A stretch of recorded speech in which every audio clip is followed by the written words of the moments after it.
ପ୍ରଥମତଃ ମୁଁ ଜଣେ ହିନ୍ଦୁ ଯୋଦ୍ଧା ଭାବେ ମୁଁ ନିଜକୁ ଗର୍ବେ ଏବଂ ବିଶେଷ କରି ଭଗବାନ ଶ୍ରୀରାମ ଏବଂ ମର୍ଯ୍ୟାଦା ପୁରୁଷ ଶ୍ରୀରାମଚନ୍ଦ୍ରଙ୍କ ଠାରୁ ଆରମ୍ଭ କରି ମହାପ୍ରଭୁ ଜଗନ୍ନାଥଙ୍କ କରୁଣାରେ ମୁଁ ଜଣେ ହିନ୍ଦୁ ଧର୍ମର ଛୁଆ ହିସାବରେ ହିନ୍ଦୁକୁ ଅତ୍ୟନ୍ତ ଗର୍ବିତ ମନେ କରେ। ଆଜି ମର୍ଯ୍ୟାଦା ପୁରୁଷୋତ୍ତମ ଶ୍ରୀରାମଚନ୍ଦ୍ରଙ୍କର ପବିତ୍ର ଜନ୍ମଦିନ ସାରା ବିଶ୍ୱରେ ସମସ୍ତ ହିନ୍ଦୁ ସମୁଦାୟ ରାମନବମୀ ଭବ୍ୟ ଢଙ୍ଗରେ ପାଳନ କରୁ। ପ୍ରତିବର୍ଷ ଭଳି ଏବଂ ନଖରା ଅଞ୍ଚଳର ଯେତେ ଯୁବକ ଅଛନ୍ତି ଏବଂ ବିଶେଷ କରି ରାଷ୍ଟ୍ରବାଦକୁ ଭରସା କରୁଥିବା ହିନ୍ଦୁ ରାଷ୍ଟ୍ରକୁ ବିଶ୍ୱାସ ରଖୁଥିବା ଯୁବକ ମାନଙ୍କ ଦ୍ଵାରା ଏହି ରାଲି ସବୁ ବର୍ଷ ହୁଏ।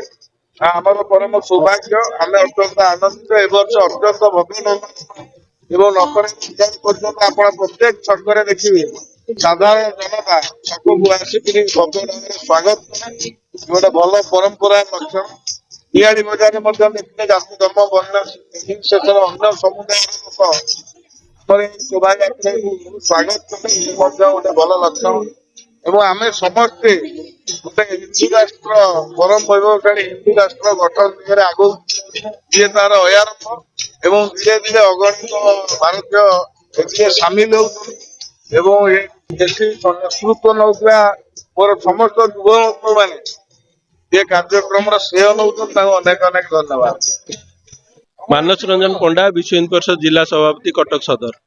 ଦେଖନ୍ତୁ, ଆମେ ସମସ୍ତେ ନିଜର ଜନ୍ମ ଉତ୍ସବ ନିଶ୍ଚିତ ପାଳନ କରୁଛୁ। ଯେତେବେଳେ ଆମର ଆରାଧ୍ୟଙ୍କର ଜନ୍ମ ଉତ୍ସବ ସମଗ୍ର ସମାଜ ପାଳନ କରିବାର ଆବଶ୍ୟକତା ଅଛି, ସେଇ ହିସାବରେ ହିନ୍ଦୁର ଜାଗରଣ ନେଇ ଏବଂ ପ୍ରଭୁ ରାମଚନ୍ଦ୍ରଙ୍କର ଯେତେବେଳେ ଜନ୍ମ ଉତ୍ସବ ଆମେ ସମସ୍ତେ ତାକୁ ଖୁସିରେ ପାଳନ କଲେ ଏବଂ ନଖରାରୁ ନିଆଳି ପାଖାପାଖି 35ରୁ 40 କିଲୋମିଟର ରାସ୍ତା ଆଜି ରାମମୟ ହେଲା।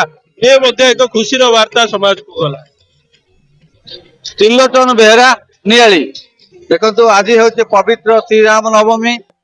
ଆଜି ସାରା ନିଆଳି ଅଞ୍ଚଳ ଚଳଚଞ୍ଚଳ ହୋଇ ଉଠିଛି। ମର୍ଯ୍ୟାଦା ପୁରୁଷୋତ୍ତମ ଶ୍ରୀରାମଚନ୍ଦ୍ରଙ୍କର ଆଜି ଜନ୍ମ ଦିବସକୁ ଆଜି ଆନନ୍ଦ ଉଲ୍ଲାସ ସହକାରେ ପାଳନ ହୋଇଛି। ଏଥିରେ ହଜାର ହଜାର ସଂଖ୍ୟାରେ ହିନ୍ଦୁ ଭକ୍ତ ମାନେ ଏଥିରେ ସାମିଲ ହୋଇଥିଲେ ଏବଂ ନଖରା ଠାରୁ ନିଆଳି ପର୍ଯ୍ୟନ୍ତ ଏକ ଶୋଭାଯାତ୍ରା ଆଜି ରାମମୟ ପରିବେଶ ସୃଷ୍ଟି ହୋଇଥିଲା। ଏବଂ ଆଜି ଆମଠାରେ ନିଆଳି ଠାରେ କିଛି ମୁସଲିମ ଭାଇ ଆଜି ଆମ ସାଙ୍ଗରେ ସାମିଲ ହୋଇଛନ୍ତି ଏବଂ ହିନ୍ଦୁ ମୁସଲିମ ମିଶି ଆଜି ସାରା ନିଆଳିଟାକୁ ରାମମୟ ପରିବେଶ କରିଦିଆଯାଇଛି।